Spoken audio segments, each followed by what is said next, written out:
And join alongside our analysts here, Frankie Corrado, as well as Craig Button and Mr. Memorial Cup himself. We have now seen all four teams in the field play a game here at this year's Memorial Cup, and it was the London Knights, the OHL champions, getting the better of the Kings of the Q here on Saturday, the Drummondville Voltigeurs. And look, London, a very deep and talented team that has been doing this all year long. Why stop now at the Memorial Cup?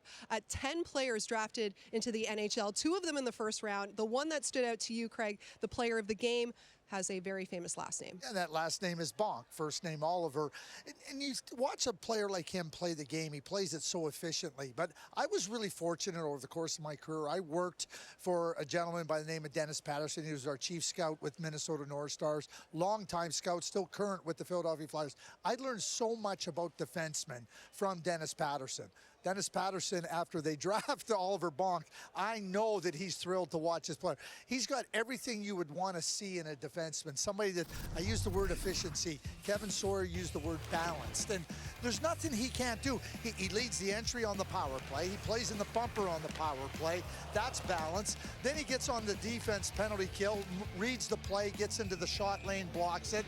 Then he takes away space, just understands what he has to do. Great in transition, reading the play.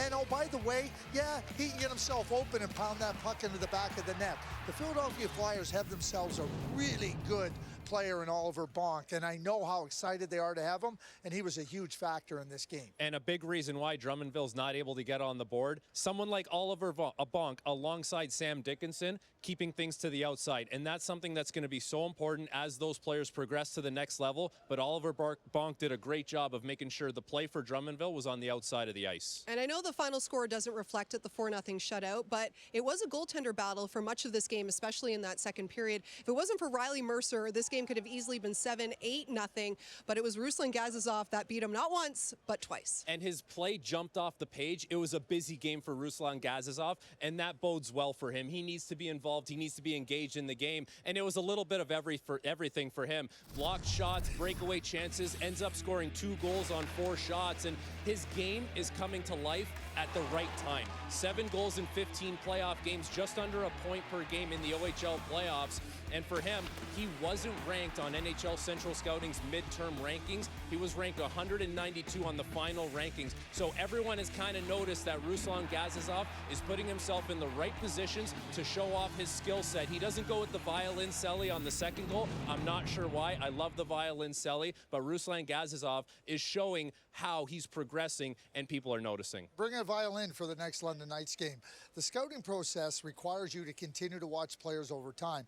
You talk about where he's rated now. He hadn't shown enough to be considered for the draft, and he wasn't drafted. But now you see the skill, you see the productivity, and now certainly he has opened up the eyes of NHL scouts, and that's what it's about. Not everybody is on the same timeline, and sometimes it takes players a little bit of time and maturity and growth to find their game. Certainly Ruslan Gazizov has found his game and opened up the eyes of NHL scouts. Let's give some love to Michael Simpson as well, becoming just the second London Knight to ever record a shutout at the Memorial Cup, joining Adam Dennis, who did so back in 2005.